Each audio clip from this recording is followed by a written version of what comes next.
बिस्मिल्लाहिर्रहमानिर्रहीम। Dear students, मैं उम्मीद करता हूं कि आप सब खैरियत से होंगे। इस वीडियो में मैं आपको degree of equation, linear equation, quadratic equation और प्योर क्वाड्रेटिक इक्वेशन की definitions along with their examples समझाऊंगा। स्टूडेंट्स, अगर आप मेरे चैनल पर फर्स्ट टाइम आए हैं तो काइंडली चैनल को सब्सक्राइब कर दें, बेल आइकन क्लिक ऑल कर दीजिएगा, वीडियो को लाइक एंड शेयर कीजिएगा और कमेंट्स में अपनी कीमती राय से ज़रूर आगाह कीजिएगा। और कोई भी 9th 10th क्लास की बुक से कोई भी ऐसा क्वेश्चन, किसी भी एक्सरसाइज का जो आपको समझ में ना आ रहा हो और आपने अगर समझना हो तो आप मुझे कमेंट में उस क्वेश्चन का नंबर, उस एक्सरसाइज का नंबर भी मेंशन कर सकते हैं ताकि मैं आपको नेक्स्ट वीडियो में वो क्वेश्चन समझा सकूं। ठीक हो गया? अच्छा, तो स्टूडेंट्स अब हम यहाँ पर इसको शुरू करते हैं। स्टूडेंट्स, डिग्री ऑफ इक्वेशन समझना बहुत ज़रूरी है। ये जो चारों डेफिनेशंस है ना, degree of equation, linear equation, quadratic equation और प्योर क्वाड्रेटिक इक्वेशन, अगर आप इन इक्वेशंस को समझ लेंगे, इन चारों डेफिनेशंस को समझ लेंगे तो 9th और 10th क्लास के हवाले से आपको काफ़ी सारा फ़ायदा होगा, क्योंकि 9th और 10th क्लास में मैक्सिमम अलजबरा है और अगर आप इसमें इन चारों डेफिनेशंस को ठीक से समझ लेंगे तो आपको काफ़ी फायदा होगा। स्टूडेंट्स, मैं इसको शुरू करता हूं। देखिए, एक होती है इक्वेशन और उसका डिग्री क्या होता है।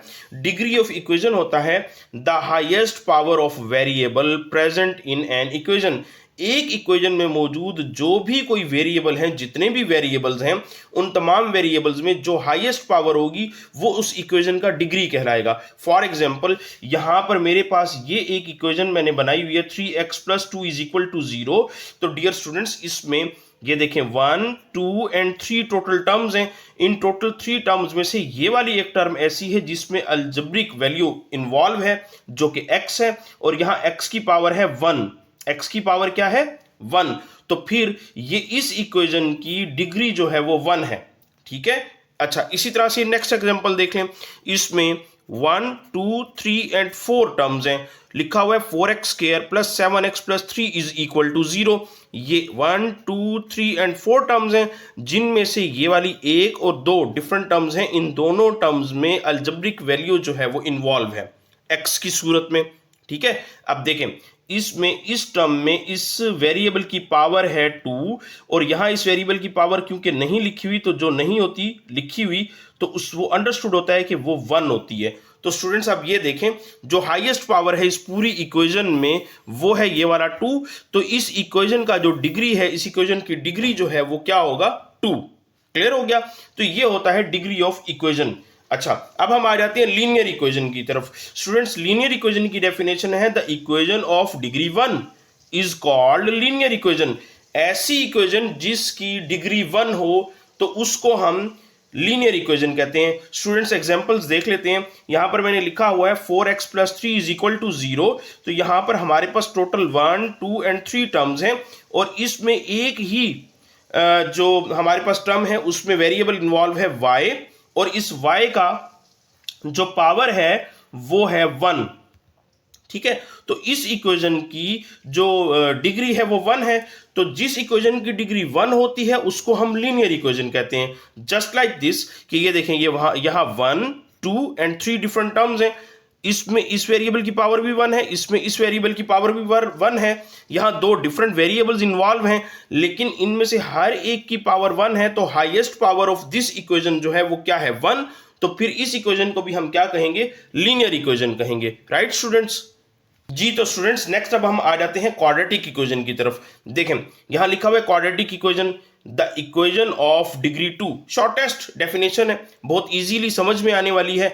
ऐसी इक्वेशन जिसकी डिग्री 1 हो, ठीक है, उसको हम क्या कहते हैं? क्वाड्रेटिक इक्वेशन कहते हैं। डिग्री ऑफ इक्वेशन अभी मैंने आपको थोड़ी देर पहले इसी वीडियो में समझा दिया है। अब देखें, इसके एग्जांपल्स की तरफ हम आ जाते हैं। यहां पर देखें 1, 2, 3 एंड 4 डिफरेंट टर्म्स हैं। ax² + bx + c = 0, जिनमें से ये 1 और 2, ये 2 टर्म्स हैं जिनमें वेरिएबल x इन्वॉल्व है। यहां पर इस इक्वेशन की इस टर्म में, फर्स्ट टर्म में, यहां पर वेरिएबल की पावर है 2 और यहां इस वेरिएबल की पावर है 1। तो फिर हाईएस्ट पावर क्या है? 2। तो इसलिए इस इक्वेशन की डिग्री, हाईएस्ट डिग्री क्या हो गई? 2। तो फिर हम इसलिए इस इक्वेशन को क्वाड्रेटिक इक्वेशन कहेंगे। Is that clear to you? बिल्कुल इसी तरह की इसकी एक एग्जांपल है। ये देखें, ये इसको मैंने स्टैंडर्ड फॉर्म में लिखा है। ये स्टैंडर्ड फॉर्म है क्वाड्रेटिक इक्वेशन की। ठीक है? और अब इसके एग्जाम्पल के तौर पर मैंने इसको भी लिखा 3x² plus 11x plus 5 is equal to 0। तो स्टूडेंट्स देखें, ये जो इक्वेशन है इसमें 1 2 3 एंड 4 डिफरेंट टर्म्स इन्वॉल्व हैं, और इनमें से ये एक और दो डिफरेंट टर्म्स ऐसी हैं जिनमें x एज आ वेरिएबल है, और यहां पर इस टर्म में इस वेरिएबल की पावर यहां पर 2 है और यहां इसकी पावर जो है वो 1 है। तो स्टूडेंट्स, जिस वेरिएबल की पावर 1 होती है वो नहीं लिखा हुआ होता, तो पावर नहीं लिखी होती 1 अगर हो तो, इसलिए नहीं लिखी हुई थी मैंने, लेकिन आपको समझाने के लिए मैंने यहां पर भी 1 लिखा है और यहां पर भी 1 लिखा है। राइट स्टूडेंट्स, अब देखें इस इक्वेशन में जो मैक्सिमम पावर है वो है 2, तो फिर ये कौन सी इक्वेशन है? क्वाड्रेटिक इक्वेशन है। Is that clear? अब देखें नेक्स्ट हम आ जाते हैं प्योर क्वाड्रेटिक इक्वेशन की तरफ। स्टूडेंट, हमारी ये जो आखिरी डेफिनेशन है ये है pure quadratic equation, the quadratic equation having only second degree variable. ऐसी क्वाड्रेटिक इक्वेशन जिसमें सिर्फ वो वाला वेरिएबल हो जिसमें सेकंड डिग्री हो। फॉर एग्जाम्पल यहां पर लिखा हुआ है ax² plus c is equal to 0। तो स्टूडेंट्स देखें यहां पर 1 2 एंड 3 डिफरेंट टर्म्स हैं, और इनमें से ये एक ही ऐसी टर्म है जिसमें वेरिएबल x इन्वॉल्व है और इस वेरिएबल की पावर यहां पर 2 है।